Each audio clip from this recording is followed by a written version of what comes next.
नमस्कार, म विष्णु बसौला। यो विशेष प्रस्तुतिमा स्वागत छ। नेपालको राजनीतिलाई हेर्दा थुप्रै खालको समस्या आयो। व्यवस्था परिवर्तनदेखि संविधान परिवर्तनसम्मका अवस्था नेपाली नागरिकले देखे र धेरै अगाडिबाट देश समृद्धिको सपना देखाइए पनि राजनीतिक दल जो सत्तामा पुगे त्यसपछि उनीहरूको व्यवहार ज्यादै परिवर्तन आयो र नागरिकको अपेक्षा विपरीत उनीहरू टुटफुट र जुटको श्रृङ्खला र सङ्घर्ष, अन्तरसङ्घर्ष र व्यक्ति बीचको लाभमा उनीहरूको राजनीति हाबी रह्यो र पद प्राप्ति र सत्ता सङ्घर्ष सँगसँगै व्यक्तिवादी प्रवृत्ति र गुट बलियो बनाउने प्रवृत्तिमा नेपालको राजनीति घुमिरहेको छ। नेपाली जनताले अहिले संविधान निर्माणपछि देश समृद्धिको आकाङ्क्षासहित एउटा पार्टीलाई करिब 2/3 सहितको जनमत दिए, तर त्यो पार्टीले पनि जनताको अपेक्षा अनुसार काम गर्न नसकेको जनताबाट गुनासो आइरहेका बेला यति बेला फेरि पनि सोही पार्टीभित्र निकै नै ठुलो अन्तर्कलह देखिएको छ र पार्टी फुटको सङ्घारमा पुगेको भन्दै व्याख्या विश्लेषण र टीका टिप्पणी भइरहेको छ। तर देशमा अहिले दुईवटा मुख्य समस्या छ। एउटा मानवाधिकारसँग जोडिएको कोरोना सङ्क्रमण दिनानुदिन बढ्दै गएको छ, जसको समाधान र परीक्षणको दायरा बढाउने विषयमा सरकारले सोचेको छैन। अर्कोतर्फ देशभित्र सलह किराको प्रवेश भएको छ र क्षति पनि गर्न थालेको छ। किसान अहिले थप चिन्तित छन्। अहिलेको अवस्थामा सरकारले ठोस रणनीति बनाउनु पर्ने अवस्थामा सरकारको ध्यान भने यसतर्फ छैन। नेपालको राजनीतिमा के भइरहेको छ, कस्तो नजिर स्थापित हुँदैछ, यसले कस्तो खालको प्रभाव पार्नेवाला छ, अहिलेको ध्यान केमा हुनुपर्ने थियो, यस्तै विषयमा हामी अहिले संवाद केन्द्रित गर्नेछौँ। हामीसँग प्राध्यापक कपिल श्रेष्ठ सम्पर्कमा रहनु भएको छ। उहाँ राजनीति शास्त्री र मानवाधिकार आयोगका पूर्व सदस्य पनि रहनु भएको छ। यहाँलाई स्वागत छ। नमस्ते बा। अहिले देशमा जुन किसिमको बहस भइरहेको छ, जतातर्फको जस्तो किसिमको अवस्था देखिएको छ, यसलाई चाहिँ कसरी हेर्ने? सरकार जनताप्रति उत्तरदायी देखिएको जनताले अपेक्षा गरिरहेको अवस्थामा पार्टीभित्र बहस केन्द्रित भएको छ। यो अवस्था ठिक हो? पार्टी समस्याहरूकोतिर बहस अर्कोतिर भयो भन्ने तर्क छ कि के छ? होइन, यो संविधान जारी भए यता नेपालमा यति निराशाजनक वातावरण, जनताको मन चित्त दुखेको र एक किसिमले एउटा अनिश्चय, अनिश्चित र जनताको भावना, चाहना, आकाङ्क्षामा कुथराघात भएको अहिले जस्तो कहिले पनि भएको छैन। किनभने जनतालाई लागेको थियो यो नयाँ संविधान जारी गरेर जनता आफैले बनाएको संविधान, यो 2/3 बहुमतको, झन्डै 2/3 बहुमतको सरकार सत्तामा निर्वाचित गरेपछि त अब एक किसिमको स्थिरतायुक्त सरकार, एउटा राम्रो बाटो समात्ने सरकार, एउटा जिम्मेवार उत्तरदायी सरकार बन्ला भन्ने सोच थियो। तर दुर्भाग्यको कुरा यो जनताले अपेक्षा गरे भन्दा पनि, सोचे भन्दा पनि, अथवा नकारात्मक सोच राख्ने मानिसले पनि यति धेरै, यति चाँडो यो नेकपा पार्टीभित्र, अहिलेको सत्तासीन नेकपा पार्टीभित्र नम्बर 1 पहिलो कुरा त यो 2/3 सरकारको पर्फर्मेन्सको प्रभावकारिता अत्यन्त नकारात्मक रह्यो। हरेक पक्षमा, चाहे पराष्ट्र सम्बन्धमा होस्, गृह सम्बन्धमा होस्, चाहे विकासका सम्बन्धमा होस्, चाहे भ्रष्टाचारको विषयमा होस्, जनताको मनोबल साह्रै खस्किएको छ। जनता चित्त दुखाएका छन्। जनता बिस्तारै आक्रोशित हुँदैछन्। सबै क्षेत्र र सबै तबका को एउटा मोहभङ्ग हुने स्थिति भएको छ, जुन नेपालको लागि, नेपाली जनताको लागि र हुँदा अब यसले यो पार्टी, सरकार र नेता मात्रै होइन, यो लोकतान्त्रिक व्यवस्थाप्रति नै यो अनर्गल हल्ला चलाउने, यो प्रति आशंका उब्जाउने तत्त्वहरूलाई चाहिँ अत्यन्त उर्वर समय मिलेको छ। नेपालको राजनीति कता जाँदैछ अब? अहिलेको हिसाबले भन्यो भने नेपालको राजनीति जुन यो 40 सालदेखिको एउटा अस्थिरता र स्वार्थ प्रेरित र व्यक्ति प्रेरित र सानो निहित स्वार्थले प्रेरित समूहको राजनीति थियो र त्यसैको दुष्चक्रमा 47 सालदेखि हाम्रो मुलुकको राजनीति खस्दै आएको थियो। पहिला नेपाली काङ्ग्रेसले पनि 47-48 सालको चुनावमा ठुलै बहुमत पाएको थियो।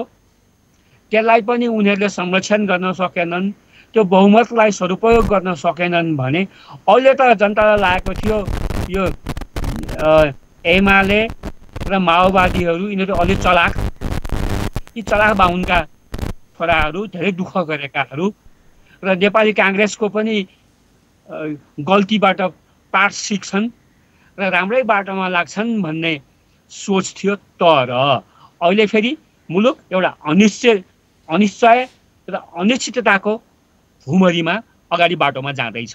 रोड टु नोवेयर भन्छ नि।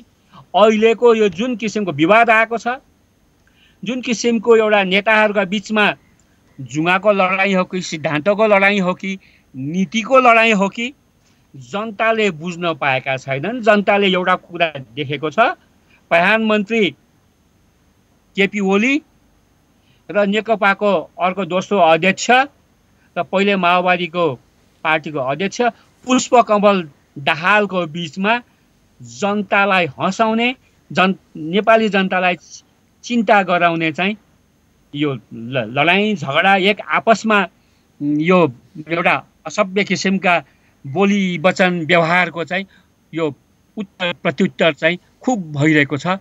यसले यो मुलुकको अन्तर्राष्ट्रिय साख, अन्तर्राष्ट्रिय विश्वसनीयता, लोकतन्त्रकै यो गतिशीलता र जनताको लोकतन्त्र र सरकार, यो लोकतान्त्रिक पार्टी र नेताहरूमाथि विश्वास र कार्यकर्ता, विचारा कार्यकर्ता, उनीहरूले के अपराध गरेका थिए र है जसले उनीहरूले पुरुक्क आएर भोट खसाले, यो कोसौँ यो पाइला के अरे कोसौँ कोस हिँडेर दिनभरि लाइन बसेर दुःख गरेर उनीहरूले त न भोज खान पाएका छन् बालुवाटारको मिटिङहरूमा, न पार्टीहरूको कुनै, न त ठेक्का उठाउन पाएका छन्। तर आम जनता र यो मुलुकको लोकतन्त्रप्रति चिन्ता गर्ने र शुभेच्छुकहरूलाई चाहिँ ठुलै यहाँलाई एउटा अनुरोध, सुरुवाती अवस्थामा यहाँ जुन आसनमा जसरी बस्नु भएको थियो त्यसरी बस्दा टेलिभिजनमा अझ सजिलो देखिएको थियो हो, यसरी अलिकति पछाडि हो, यसरी अब हामी संवादलाई अगाडि बढाउँ है त। अहिलेको बहस चाहिँ त्यसो भए के को हो त? जुङ्गाको लडाइँ हो कि त्यसपछि व्यक्ति प्रधान बन्न खोज्दाखेरिको लडाइँ हो कि के हो त? यो मूल्यविहीन, आदर्शविहीन होइन। हामीलाई भन्नु पर्यो जुन एउटा पार्टीलाई, सरकारलाई एक किसिमले ध्रुवीकरण गरिएको छ। सरकारभित्र मन्त्रीहरू पनि कोही प्रधानमन्त्री ओलीका समर्थक, कोही प्रधानमन्त्री ओलीका विरोधी र सरकारमै गृहमन्त्री, सरकारमै मन्त्रीहरू हुँदाखेरि एक थरी ओली विरोधीको मिटिङमा भाग लिने, अर्को थरी ओलीजीको समर्थनमा चाहिने नचाहिने जुलुस ल्याउने, चाहिने नचाहिने मिटिङ गर्ने। र अब म त राजनीति शास्त्र पढाउने मान्छे। अब मैले 40 सालदेखि गिजाबाउ र किशुनजीको लडाइँ पनि हेरेको छु, झगडा पनि हेरेको छु। गिजाबाउ र शेरबहादुरजीहरूको झगडा पनि हेरेको छु र एमाले भित्रै हुने झगडा पनि मैले हेरेको छु। र अहिले प्रधानमन्त्री ओलीजी र हाम्रो प्रचण्डजी अर्थात् पुष्पकमल दाहालजीको यो जुन झगडा पनि हामी हेर्दै आएका छौँ। यो मूल्य शून्य, आदर्श शून्य र मात्र सत्ता।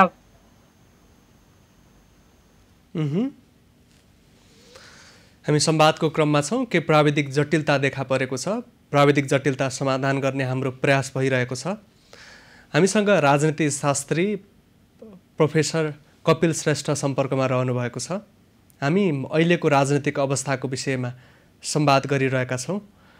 सत्तारूढ नेकपाभित्र जुन किसिमको रस्साकसी देखिएको छ, जुन किसिमको विवाद देखिएको छ र दुई अध्यक्ष बिचमा अडानमा जस्तो खालको उहाँहरू बिचमा एक किसिमको टसमस नहुने र लचक नहुने स्वभाव देखा परेको छ, यसले जनतालाई अत्यन्तै धेरै निराश बनाएको छ र अहिले विकास र समृद्धिको आकांक्षा राखेका जनतालाई कोरोनाको सङ्क्रमणपछि थप समस्या उत्पन्न भएको छ।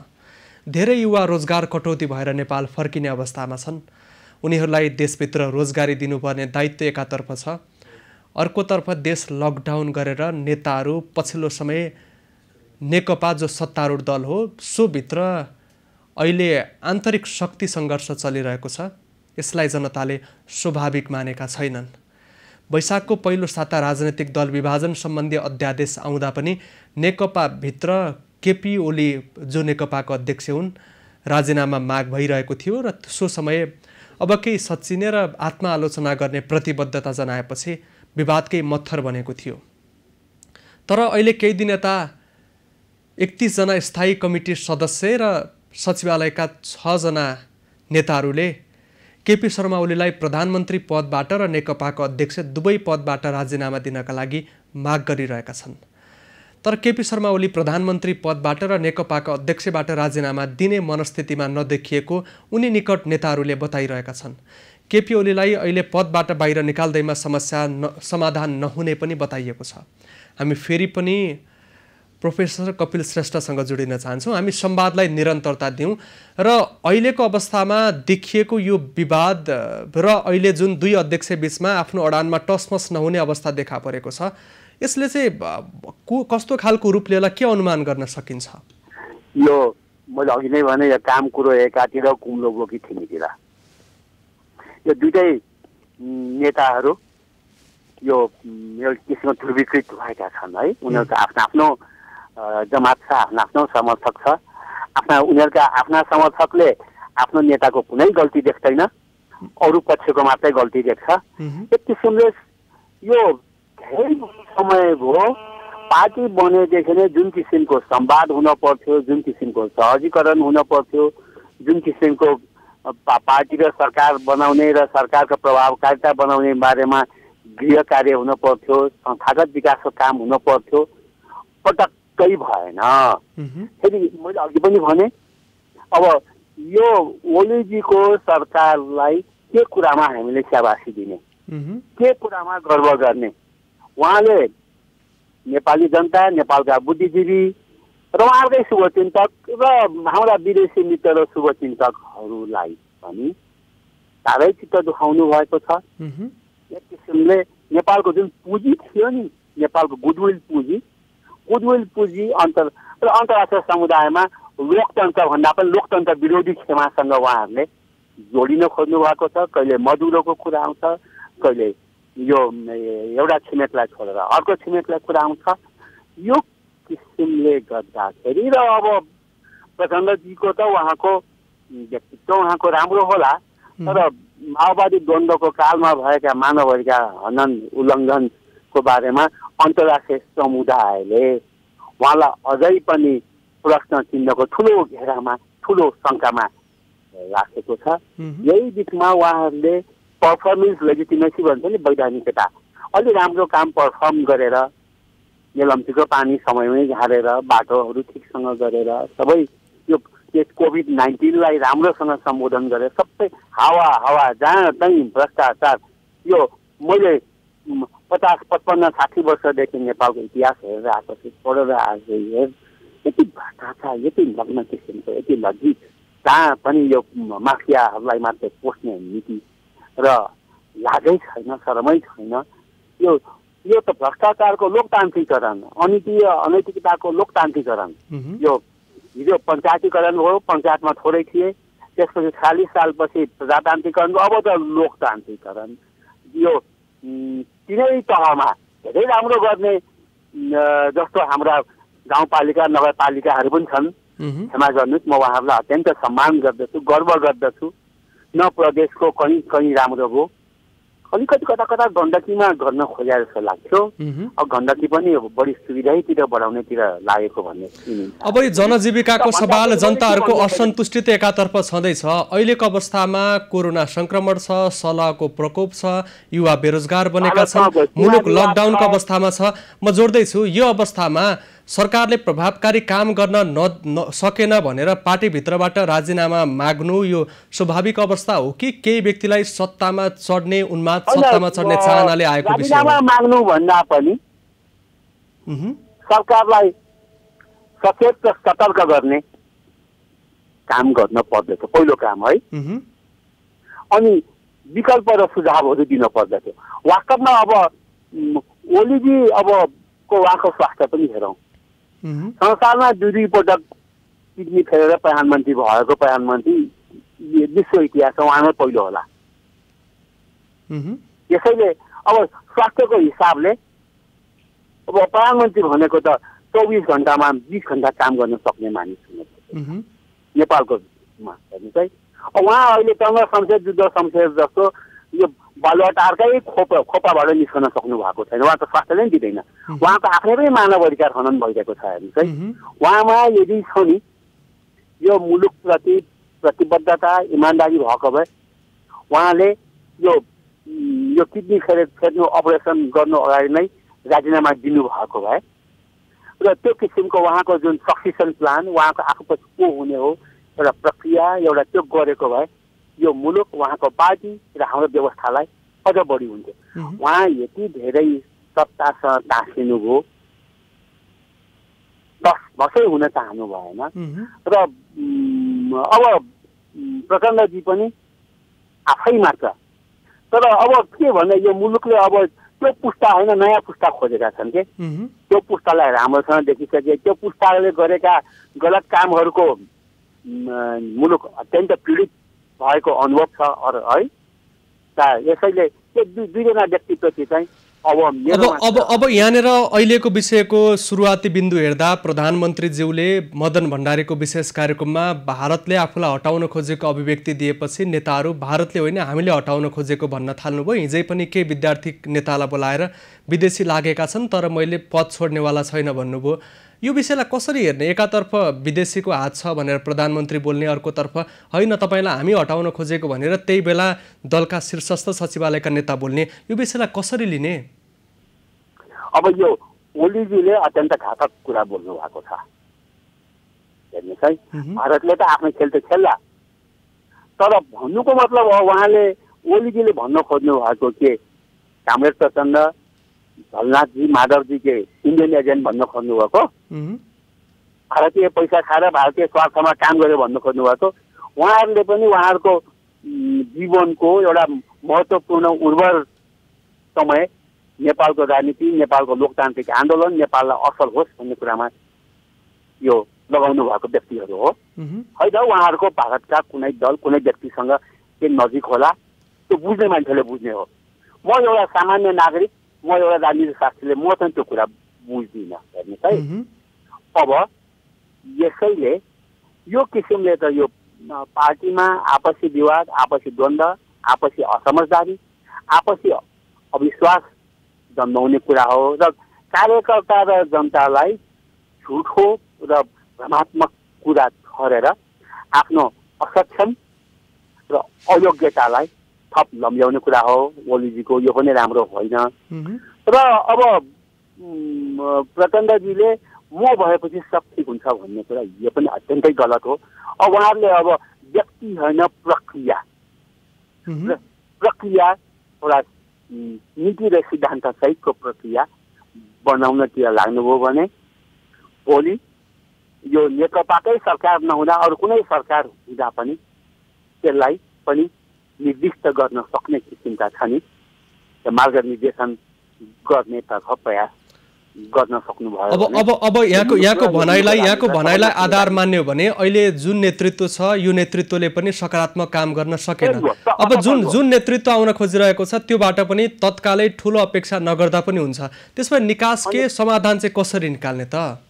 होइन निकास त उहाँहरूका यङ जेनेरेसन जति पनि छ नि नयाँ पिँढीका नेताहरू। अब नयाँ पिँढी उहाँहरू अभिभावक भएर नयाँ पिँढीका नेताहरूलाई अगाडि बढाउने। उहाँ मात्रै होइन नेपाली काङ्ग्रेसमा पनि त्यही हो। भोलि नेपाली काङ्ग्रेसलाई नै यो अब ओलीजीले काङ्ग्रेससँगै मिलेर सरकार बनाउने हो भने चाहिँ सकिन्छ, सम्भव छ त्यो भोलि पार्टी नै फुटाएर। तर त्योभन्दा ठुलो दुर्भाग्य कुनै पनि हुँदैन। यसैले अब जस्तो प्रचण्डजीलाई अब प्रधानमन्त्रीको रूपमा मलाई लाग्छ हिजोका एमालेका अधिकांश कार्यकर्ताहरू स्वीकार गर्न तयार हुँदैनन् र साथ विश्व समुदाय पनि त्यति सजिलैसँग तयार हुँदैनन्। अब ओलीजीको त करिब करिब अब मिति सकियो। उहाँ एउटा जेन्टलम्यानली एग्रिमेन्ट गरेर उहाँ जति चाँडो जसरी कम क्षतिका सहित हट्न सक्नुभयो र नयाँ अब सक्सेसन प्लान नयाँ उत्तराधिकारी छान्न सक्नुभयो भने साध्य राम्रो। अब यति कसरी गर्ने हो, तर यसको लागि उहाँहरू आपसमा छलफल संवाद हुन पर्यो, आपसमा विश्वासलाई विकास गर्न पर्यो र देशलाई चाहिँ यसरी मुलुकको जुन दायित्वलाई चाहिँ यसरी व्यवस्था गरेर बिहानै झगडा, देउसै झगडा, राति नै झगडा, यो चाहिँ राम्रो सन्देश हो। अब अन्तिममा छौँ हामी। जस्तो वैशाखको पहिलो साताको अध्यादेशले राजनीतिमा जुन किसिमको तरङ्ग ल्यायो, त्यसपछिको 2 महिनाको बिचमा फेरि पनि राजीनामा माग्ने काम भइरहेको छ। यही बिचमा नेकपा नामको अर्को पार्टी दर्ता भएको छ। प्रधानमन्त्रीले दुवै पदबाट नहटाउने बताइरहँदा अर्का पक्षका बहुमत सदस्यले दुवै पदबाट हट्नका लागि दबाब दिएका छन्। छोटो समयमा पार्टीभित्र जुन किसिमको विचलन देखिएको छ, अहिले फुटको सङ्घारबाट जोगाउनका लागि सबै तर्फबाट एक किसिमको औपचारिक अनौपचारिक छलफल चलिरहेको छ। अहिले फुटको सङ्घारबाट पार्टी जोडिए पनि यो सन्तुलन कायम भएर अगाडि बढ्न सक्छ? अहिलेको भविष्य के छ? अब यसको लागि त उहाँहरूले ठुलै एक्सर्साइज गर्नुपर्छ। अब ओलीजीलाई पुरै डामेज गर्ने, मतियामेट गर्ने छ नि, जुन एक पक्षले नीति लिएको छ त्यो पनि ठिक होइन।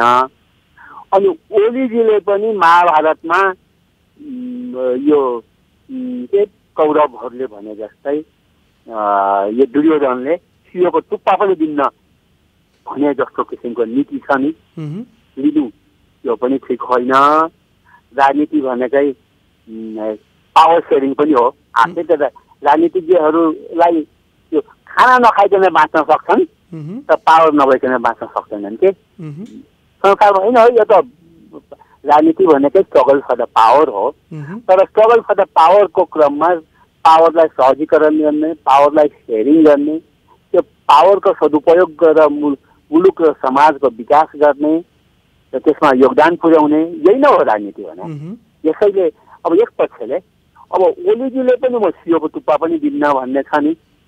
अब उहाँको समर्थन झन्झन घट्दै गएको छ हेर्नुहोस् पार्टीभित्र। अब धेरै मान्छेले नेपाल न हो, अब डुब्न लागेको जहाजमा त सबै मुसाहरू समुद्रमा हाम फाल्छन् क्या। डुब्न लागेको जहाजमा धेरै समय टिक्न चाहँदैनन्। र अब जुन प्रचण्डजी र माधवजी र झलनाथजीहरू पनि उहाँहरू पनि धेरै ठुलो राम्रो कामको लागि धेरै चिनिनु भएको होइन है। उहाँको ट्र्याक रेकर्ड त्यति धेरै गर्व गर्न लागेको छैन। नभए त हामी जस्तो अहिले मदन भण्डारी भनेर किन हामी सधैँ नाम लिइराख्नु परेको छ। अब बिपी विश्वेश्वर प्रसाद कोइराला भनेर किन लिइराख्नु भएको छ। गणेश मानजी मात्रै भने किन भनिराख्नु परेको छ। किसुनजी भनेर किन लिइराख्नु परेको छ। गिजाबाबुदेखि आएपछि जसले पनि प्रश्न चिन्ह हुँदै अहिले झन् ठुलो प्रश्न चिन्ह। यसैले अब आखिर त पोलिटिक्स भनेको जीवन टेस्ट पनि हो, एकोमोडेसन पनि हो है। यो सहजीकरण हो। सहजीकरण गर्न नसक्ने हो भने उहाँहरूको पार्टी फेरि भोलि अहिलेको हिसाबले नेतृत्व कमजोर भयो, नेतृत्वमा यो जुन दूरदर्शिता भएन, पार्टी फुट्ने अवस्थामा छ, भिडको छेउमा पुगेको छ हेर्नुहोस् है। त्यो भिडको छेउबाट पुगेर फर्काएर फेरि केन्द्रबिन्दुमै ल्याउन सक्नुभयो भने यो पार्टी पनि अगाडि बढ्छ, सरकार पनि अगाडि बढ्छ। अनि 2 वर्षको सट्टामा 4 वर्षको अर्को वर्ष आम निर्वाचन गरेर मुलुकलाई नयाँ परिस्थितिमा लान हुन्छ। यहाँसँग संवाद गर्नुपर्ने कुरा धेरै थियो तर समयले साथ दिएन। समय र संवादको लागि धन्यवाद दिन चाहन्छु यहाँलाई। हस्, धन्यवाद है त। ल, थ्याङ्क यू। हामीसँग प्राध्यापक कपिल श्रेष्ठ सम्पर्कमा रहनु भएको थियो। राजनीति शास्त्री र मानव अधिकार आयोगका पूर्व सदस्य रहनु भएको छ उहाँ।